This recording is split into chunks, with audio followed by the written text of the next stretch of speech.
어, 논어 위령공 편에 나오는 말입니다.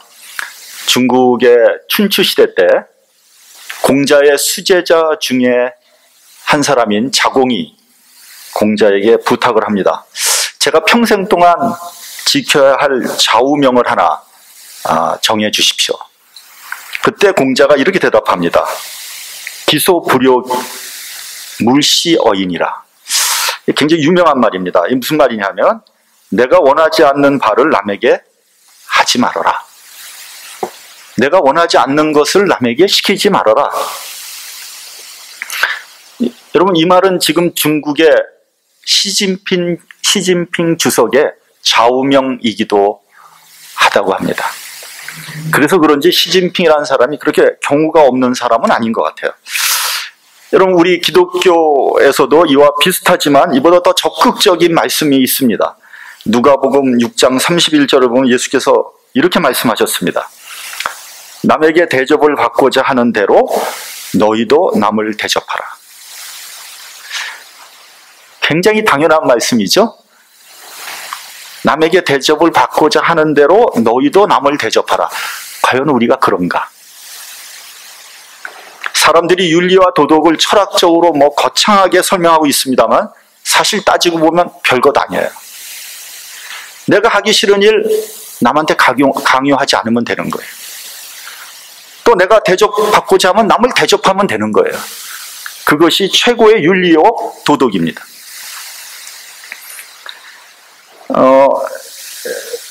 여러분, 지금서부터 잘 한번 들어보시기 바랍니다.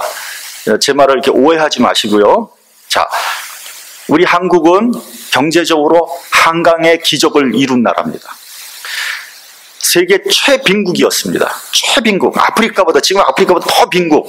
그래서 5, 60년 만에 세계적인 선진국의 반열에 들어섰습니다. 정말 앞만 보고 뛰어나간 거예요. 다른 거 아무것도 그냥 오직 잘 살기 위해서 나간 거예요. 그래서 경이적인 발전을 이룩했습니다.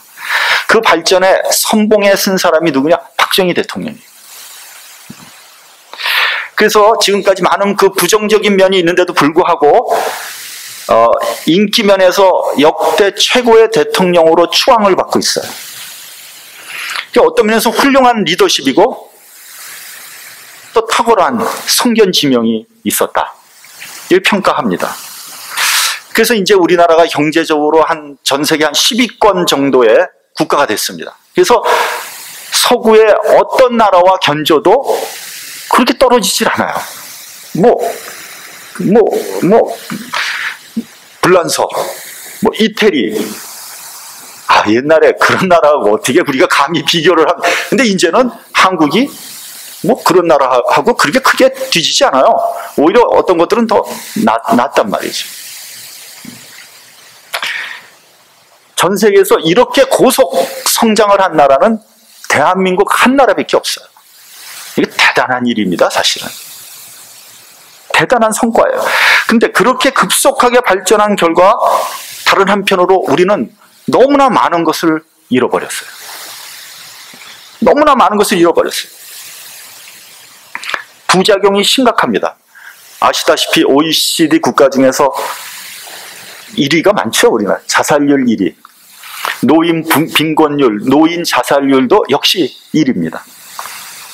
이혼율 1위. 1인당 술 소비량 1위. 담배를 피우는 비율 1위. 여자들도 담배 피우는 비율이 굉장히 많아지고 있다고 합니다. 그러니까 여러분, 사람들이 술, 담배를 죽어라고 하는 거예요. 왜 할까요? 왜 그렇게 할까요? 스트레스가 쌓이니까. 스트레스가 쌓이니까 그냥 부어라 마셔라. 네. 여러분, 우리 몸에 그렇게 술, 담배를 집어넣어 보세요. 그 몸이 어떻게 되겠어요? 그러니까 또 하나의 자살을 하고 있는 게 자살입니다, 여러분. 네. 지금 죽지 않는다는 것뿐이지 그렇게 해대면 젊은 나이에 죽는 거예요. 사교육비 지출도 1위입니다. 거기다 대학 진학률도 1위예요. 고등학교 졸업생 중에서 80%가 대학을 간다 그러니까, 그래서 여러분 청년 실업률이 높은 거예요. 대학을 졸업했으니까 뭐 허드렛 일은 할 수 없고, 근데 뭐 취직은 안 되고, 그러니까 출구가 없는 겁니다.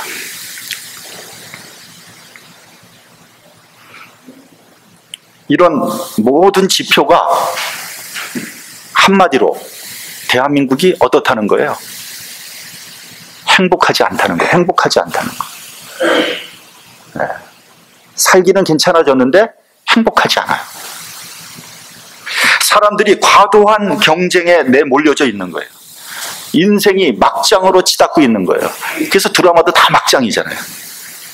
막장이 아니면은 인기가 없어요. 왜냐면 우리의 삶이 막장이니까. 그러니까 막장 드라마보다 우리의 삶이 더 막장이라는 거 아닙니까? 웬만큼 해가지고는 약해. 여러분, 웃지만이 굉장히 심각한 문제입니다. 이게 보통 문제가 아니에요. 그러니까 너 죽고 나 죽자, 뭐 너 죽고 나 살자, 뭐 이런 식의 삶을 살아가고 있는 거예요. 무슨 말입니까? 인간성을 잃어버린 거예요. 인간성을 잃어버렸어요. 인간의 비인간화가 급속하게 진행되고 있는 거예요. 돈 버는 일이라면 무슨 일이건 다 합니다. 남 짓밟고 올라서야 돼요. 피도 눈물도 없어요. 그래서 비즈니스는 성공했는데 경영은 실패했어요. 여러분 비즈니스하고 매니지먼트하고 개념이 다른 겁니다. 네? 사업과 경영은 개념이 다른 얘기예요. 사업은 돈 번다는 거고요. 경영은 사람을 얻는다는 거예요. 네. 그러니까 사업을 해서 돈은 좀 벌었는데, 성공을 했는데 경영에서는 실패한 거예요. 네. 돈은 있는데 주변에 사람이 없는 거예요. 그러니까 그 대표적인 예가 뭐냐면 한국의 땅콩 회항 대한항공의 조현아 사건이에요. 돈은 주체할 수 없이 많습니다. 근데 사람은 하나도 얻지 못했어요. 다 경쟁자고 다 원수예요. 뭐 대한항공 가서 인터뷰해보니까 전부 다 조현아를 욕하는 거예요. 전부 다 그 자식들을. 아무리 오너의 자식이라고 하지만 그런 사람이 경영진에 앉아 있으니까 한심한 거죠. 뭐 땅콩 봉지를 뜯었는지 안 뜯었는지 잘 모르지만 그것 때문에 사람을 밀치고 때리고 뭐 꿇어앉혀서 빌게 하고, 그래도 분이 풀리지 않으니까 비행기를 회항시켜서 내려놓고 가버렸다는 거 아닙니까? 세상에 이런 행패가 어디 있습니까? 이거는 뭐 세계 항공기 사상 최초의 사건이라고 그러더라고요. 앞으로도 이런 일은 없을 것 같아요. 그러니까 완전히 인간이 비인간화된 겁니다. 인간이 마땅히 지켜야 되는 최소한의 윤리도 가지고 있지 않은 거예요. 그걸 뭐라 그럽니까? 괴물이라는 게 괴물. 여러분, 조현아만 그런 게 아니에요. 지금 재벌들에게 일어나는 그 여러 가지 사건들 다 비슷한 일이에요. 지금 한국에서 일어나는 크고 작은 사건들이 다 같은 맥락이에요. 전부 인간이 비인간화된 모습입니다. 세월호 사건, 뭐 메르스 사건, 크고 작은 사건들이 다 같은 유형입니다. 다시 말하면 사람보다 돈이 중요하고 권력이 중요하고 자기 집단의 이익이 중요한 거예요. 저는 지금 뭐 현 정권을 비판하는 게 아니라 야당이 정권을 잡아도 똑같은 일이 일어날 거예요. 왜냐하면 사회가 전반적으로 비인간화되었기 때문에 그렇게 된 거예요. 여러분 동의하십니까? 그렇다면 여러분 동포사회는 어떻습니까? 우리는 어떻습니까? 빈손으로 이민 왔죠? 빨리 돈 벌어야 되죠? 빨리 부자 돼야 되죠? 그래서 물불을 가리지 않고 일했어요. 소위 헝그리 정신. 그래서 그 험악한 사우스 상가에서 목숨 걸고 돈 벌었어요, 여러분. 그리고 이 더운 여름에 땀을 흘리면서 세탁소에서 죽어라고 일을 했습니다. 근데 그래서 돈을 버는데 장사가 좀 된다 싶으면 또 한국 사람들이 옆에 또 끼어들잖아요. 같이 경쟁하고 그냥 서로 물고 뜯으면서 싸우면서 비즈니스 했어요. 이제 그렇게 비즈니스에서 돈을 벌었으니까 돈보다 중요한 거는 없는 거예요. 이 돈이 제일 중요한 거예요. 그리고 또 모든 것이 자기 중심이에요. 자기밖에 모르고 자기 가족밖에 모릅니다. 다른 사람은 살든지 죽든지 상관하지 않습니다. 그러니까 돈은 좀 벌었는데 사람은 다 잃어버린 거예요. 좋은 집에서 살고 좋은 차를 몰고 다니는데 그 심령은 고독하고 상처투성입니다. 서로가 서로를 비판하고 정죄합니다. 마치 나는 그렇게 하는 것이 마치 내 자랑인 것처럼, 내 권리인 것처럼 그렇게 하고 있어요. 여러분, 우리들이 그렇게 얘기하잖아요. 우리 한인들이 서로 뭉치지 못한다. 왜 뭉치지 못할까요? 우리가 그렇게 살아왔기 때문에 뭉치지 못하는 거예요. 사람보다 돈이 더 중요하고 사람보다 이익이 더 중요하고 사람보다 힘이 더 중요하니까 단결이 안 되는 거죠. 돈으로 단결은 돼요. 돈만 있으면 단결될 수 있어요. 그러니까 인간이 비인간화된 겁니다. 여러분, 우리가 스스로를 솔직히 되돌아봐야 됩니다. 자, 이런 상처투성이 우리들을 치료하고 회복시켜야 하는 것이 교회입니다. 근데 불행히도 교회가 그런 사역을 감당하지 못하고 있어요. 왜냐하면 교회도 살벌한 경쟁의 장소가 되었기 때문에. 교회 자체가 생존 경쟁에 내몰려 있어요. 교회도 살아남아야 되는 그런 상황입니다. 그래서 남의 교회 교인이라도 어떻게든지 빼갖고 와야지. 그렇게 하느라고 혈안이 되어 있는 거예요. 그러니까 교인 놓고 쟁탈전을 벌이고 있으니까 교회가 연합하자. 천만의 말씀, 연합 안 됩니다. 할 수가 없어요. 교인 갖고 쟁탈하는데 무슨 연합이 되겠어요. 개교회주의가 팽배한 거예요. 그러니까 교회는 무슨 꼴이고 목회자는 무슨 꼴입니까? 그런 와중에 또 어떤 교회들은 이 교회 저 교회 막 저울질하고 다녀요. 그러니까 이거 참 어려운 거예요. 교회의 권위는 무너졌고 복음의 능력은 사라졌어요. 그리고 교회 내에서도 엄연한 차별이 존재하고 있습니다. 빈부의 차이가 있고요, 직분의 차이가 있고요, 지역 차도 있고요, 무슨 여러 가지 차별이 있어요.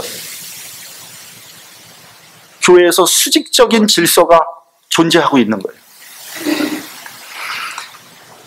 돈 많은 사람들이 교회에 와서도 행사하고요, 힘 있는 사람이 행사하고요, 가난한 사람들은 무시당하고 있습니다. 본문 2절에도 이렇게 말씀합니다. 너희가 사람을 외모로 취하고 있다. 회당에 금가락지를 끼고 아름다운 옷을 입은 사람이 오면 상석에 앉으라고 권하고, 가난한 사람이 오면 거기 서 있든지 내 발등상 아래 앉든지 네 마음대로 하라고 그렇게 한다. 야고보서 1장 2절에 나오는 말씀이에요. 그러니까 교회에 와서 치료를 받기는커녕 더 깊은 상처를 받고 가는 거죠. 전에 고 오카눈 목사님의 그 설교에 나오는 예화가 하나 생각이 납니다. 그분이 강남에서 처음으로 사랑의 교회를 개척을 했을 때 주로 가난한 사람들이 모여들었다고 합니다. 그 당시 강남이 뭡니까? 말죽거리 아니면 말죽거리, 그렇죠? 그래서 비 오면은 그냥 온통 진흙탕이 되는 그런 가난한 동네였다는 거죠. 그때 한 교인이 한 200명 정도 됐다고 합니다. 근데 그 중에 한 여자분이 계셨는데 그렇게 신앙생활을 잘하는 거예요. 열심히 헌신하고 헌금도 막 최선을 다해서 하고. 그분을 이제 신방을 해봤더니 그분이 알고 보니까 이제 청소하는 분이에요. 청소부 아주머니. 예.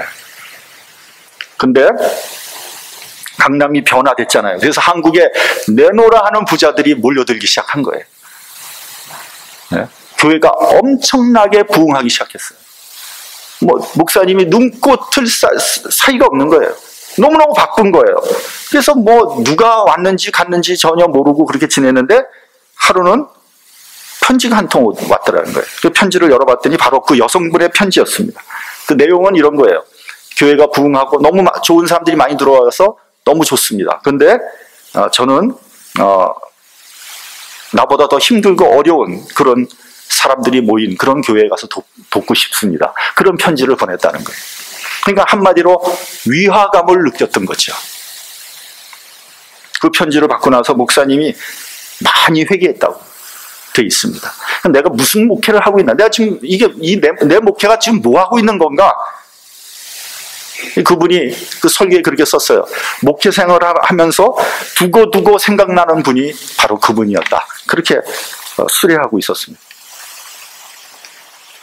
그래서 여러분, 저는 우리가 여기서부터 잘 들으셔야 돼요. 저는 우리가 되찾아야 하는 모습이 인간적인 모습이라고 생각합니다. 교회 속에서 우리가 가져야 되는 모습이 거룩한 모습이 아니라 인간적인 모습이다. 여러분, 많은 사람들이 거룩해지려고 노력하거든요. 근데 여러분, 우리는 거룩한 사람이 아니라는 것을 알아야 됩니다. 그러므로 거룩해지려고 하는 노력은 실패할 수밖에 없습니다. 먼저 인간이 되어야죠. 인간도 되지 못했는데 거룩하려고 하면 그건 위선이 되는 거 아니겠습니까? 여러분, 거룩해지려고 노력한 사람이 누굽니까? 성경에서 바리새인들이에요. 바리새인. 그들은 철저하게 실패했고요, 외식할 수밖에 없었습니다. 마태복음을 보면 주님께서 바리새인들을 외식하는 자라고 아주 심하게 질책을 하셨죠. 회칠한 무덤과 같은 자들이다. 겉으로는 아름다워 보이는데 속은 죽은 사람의 뼈와 온갖 더러운 것들이 가득하다. 그렇게 말씀하셨어요. 가끔 교회에서 보면 거룩해 보이시는 분이 있습니다. 거룩해. 미안하지만 그런 분들은 대부분 외식하는 사람들입니다. 사실은 거룩하지 않은데 거룩한 채 하는 거예요. 특별히 그런 사람들이 많이 모인 데가 목사님들입니다. 어떤 목사님들은요, 제가 같은 목사인데 제가 봐도 거룩해요. 아주 거룩해요. 근데 알고 보면은 그 속을 들여다보면 별로 거룩하지 않아요. 불편한 진실입니다. 자신의 잘못을 캐모플라지 하려고 더 거룩한 척 하는 겁니다. 이번에 여러분도 뉴스에 보셨겠지만 애슐리 메디슨이라는 불륜 사이트의 명단이 해킹이 돼서 공개가 됐어요. 지금 그 명단이 공개돼서 미국 사회가 발칵 뒤집혔어요. 그런데 그 안에 한 400여 명의 교회 직분자들이 있었다는 거예요. 그 명단에. 거기엔 뭐 목사님도 있고 장로님도 있고 안수 집사님도 있고. 근데 그 400명이 그건 빙상의 일각이라는 거예요. 사실은 다 공개가 되지 않은 거예요. 일부 공개되는데 400명이 명단이 나왔어요. 그 명단이 공개되니까 그분들이 다 사임한 거죠. 사임해야죠. 근데 재밌는 건 뭐냐면요, 그 중에 대단히 보수적인 신앙인들이 많았다는 거예요. 교인의 순결을 강조하고 가정의 가치를 중요시 여기고 동성애자들을 마귀라고 정죄했던 그 사람들의 명단이 대거 쏟아져 나온 거예요. 저는 그 기사를 보면서 차라리 이 사람들이 인간적이었다면 얼마나 좋을까. 여러분, 인간적이란 말이 뭐 감정적이나 세속적이라는 말이 아니에요. 인간적이라는 것은 나도 당신과 똑같은 사람이라는 걸 인정한다는 거예요. 여러분, 인간이라면 남녀노소 빈부 귀천을 불문하고 많이 배우건 적게 배웠건 공통적인 것이 하나 있습니다. 그게 뭡니까? 죄인이라는 거 아닙니까? 죄인. 너도 죄인, 나도 죄인. 네. 아무개 집사도 죄인, 아무개 장로도 죄인, 목사인 나도 죄인. 우리 본문 12절, 13절을 같이 한번 봉독하겠습니다. 본문 12절, 13절. 자, 시작. 너희는 자유의 율법대로 심판받을 자처럼 말도 하고 행하기도 하라. 13절. 긍휼을 행하지 아니하는 자에게는 긍휼 없는 심판이 있으리라. 긍휼은 심판을 이기고 자랑하느니라. 12절을 보면요, 그게 무슨 말씀이냐면 네가 죄인이라는 것을 인정하라는 말이에요. 죄인이기 때문에 죄를 용서받아야 되죠. 근데 왜 마치 죄 없는 사람처럼 행동하고 말하냔 말이에요. 죄인인 주제에 여러분, 우리의 잘못은 뭐냐면 내가 재판장이 된다는 거예요. 나는 판단하고 정죄할 수 있다고 착각하는 거예요. 여러분, 재판장은요, 오직 하나님 한 분밖에 안 계시다는 것을 우리가 알아야 됩니다. 죄인인 주제에 누구를 정죄하고 판단한단 말입니까? 13절을 보면 긍휼을 행하지 않는 자는 긍휼 없는 심판을 받는다고 했어요. 그렇기 때문에 여러분, 우리가 할 수 있는 것은 긍휼을 베푸는 겁니다. 교회는 의로운 자가 오는 것이 아니라 죄인이 모이는 곳입니다. 그런데 교회에서 죄인이 오면은 어떻게 합니까? 저 사람의 죄가 드러나면 어떻게 합니까, 우리가? 모여서 수군거리기 시작하죠. 아유, 아무개가 이런 죄를 저질렀대. 교회에서 쫓아내야 돼.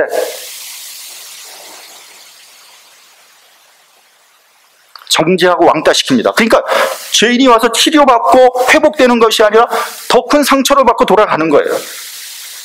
여러분, 역지사지라는 말이 있습니다. 무슨 말입니까? 내가 그 사람의 입장에서 생각하는 거예요. 저 사람이 오죽하면 저런 죄를 저질렀을까? 내가 그 사람의 입장에 대보지 않고는 어떻게 얘기를 할 수 있겠습니까? 그래서 같이 아파하고 같이 나누어야 돼요. 그럴 때 그 죄에서 빠져나올 수 있고 구원받을 수 있는 거 아니겠습니까? 뉴욕에 가면 라구아디아라는 공항이 있습니다. 라구아디아는요, 사람 이름이에요. 뉴욕 시장을 했던 분의 이름입니다. 이분이 판사로 재직할 때 있었던 사건입니다. 가게에서 빵을 훔친 노인이 법정에 섰습니다.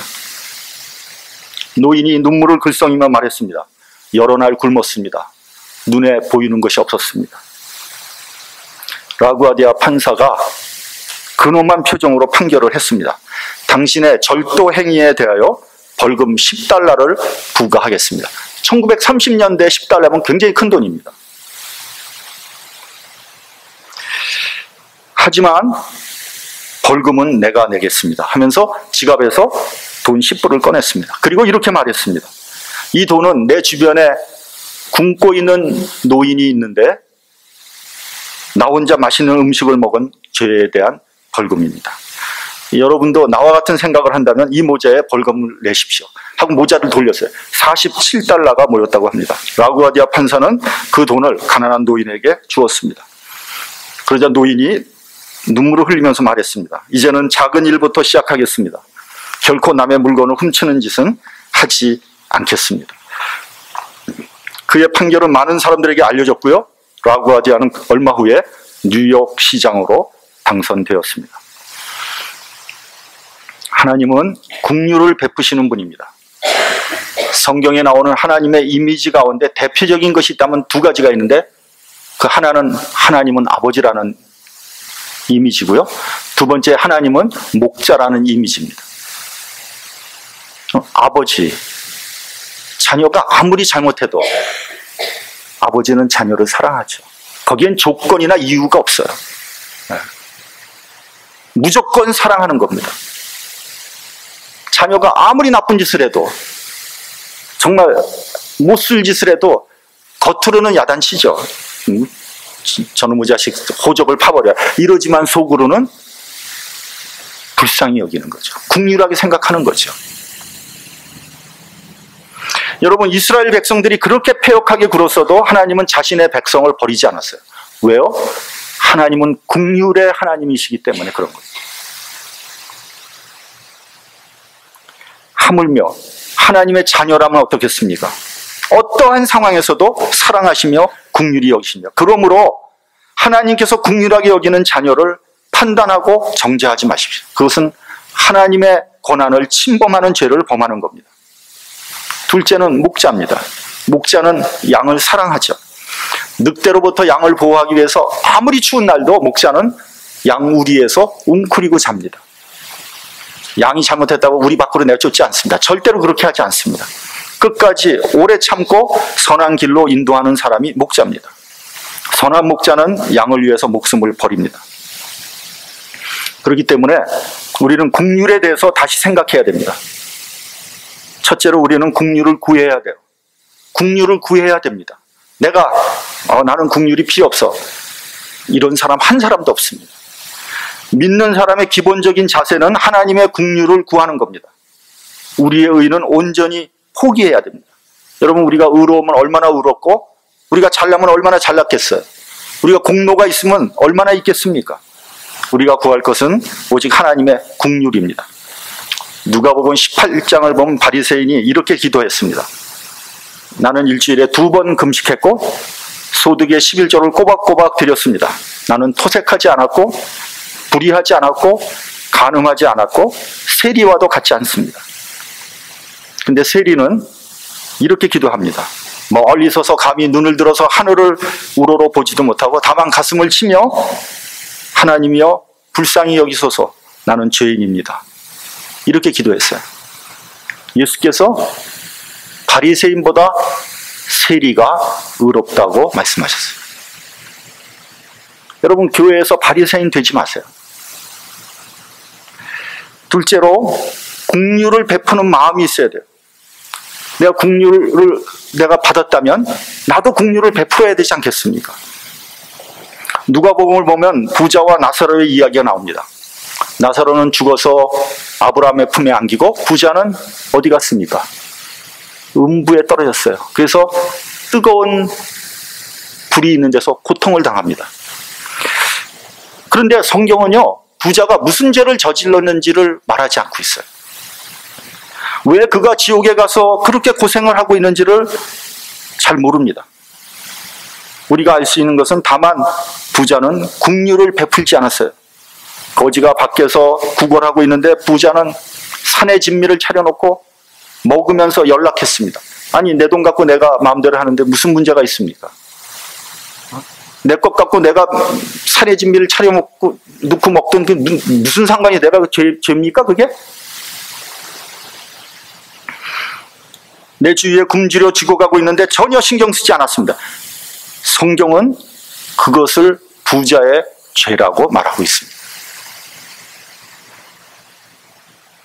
긍휼을 행하지 않으면 긍휼 없는 심판을 받는다고 했어요. 셋째로, 긍휼은요, 기적을 만듭니다. 여러분, 주님은 우리를 긍휼히 여기셔서 병을 고쳐주셨어요. 성경을 보면 주님께서 긍휼히 여기시면 기적이 나타났습니다. 여러분, 제가 설교도 몇 번 말씀드렸지만 6.25 사변 때 바피올스 목사님이 한국에 왔습니다. 다리를 건너가는데 다리 밑에 애기 울음소리가 들리는 거예요. 내려가 봤어요. 엄마는 죽었고 아기는 엄마의 젖을 빨다가 지쳐서 울고 있었던 거예요. 그 참혹한 광경을 보고 목사님은 미국으로 가서 각 교회를 순회하면서 한국의 참상에 대해서 알렸습니다. 그래서 많은 기부금과 물품을 얻어가지고 와서 한국에서 전쟁 고아와 과부를 도왔습니다. 그리고 영락교회 한경진 목사님과 함께 시작한 구호단체가 월드비전입니다. 이 월드비전이 지금은 세계에서 가장 큰 구호기관이 되었습니다. 극빈국에 가서 많은 어린아이들의 생명을 살리고 희망을 주고 있습니다. 우리는 미국에서 잘 먹고 잘 산다고 아프리카가 지금 시리아 난민이 나하고는 관계없죠. 사실은 관심도 없죠. 그게 죄라는 거예요. 성경은 그렇게 말씀하고 있습니다. 긍휼은요, 단순히 불쌍히 여기는 마음이 아닙니다. 구체적인 행위로 연결이 돼야지 비로소 긍휼이라고 말할 수 있는 겁니다. 만약에 긍휼한 마음이 없다면 인간이기를 포기한 겁니다. 죄가 있는 곳에 심판이 있습니다. 그러나 긍휼은 심판을 이기는 겁니다. 왜냐하면 하나님은 긍휼을 베푸시는 분이기 때문입니다. 여러분, 내가 싫어하는 일을 남에게 강요하지 마십시오. 여러분, 대접받고 싶습니까? 남을 대접하십시오.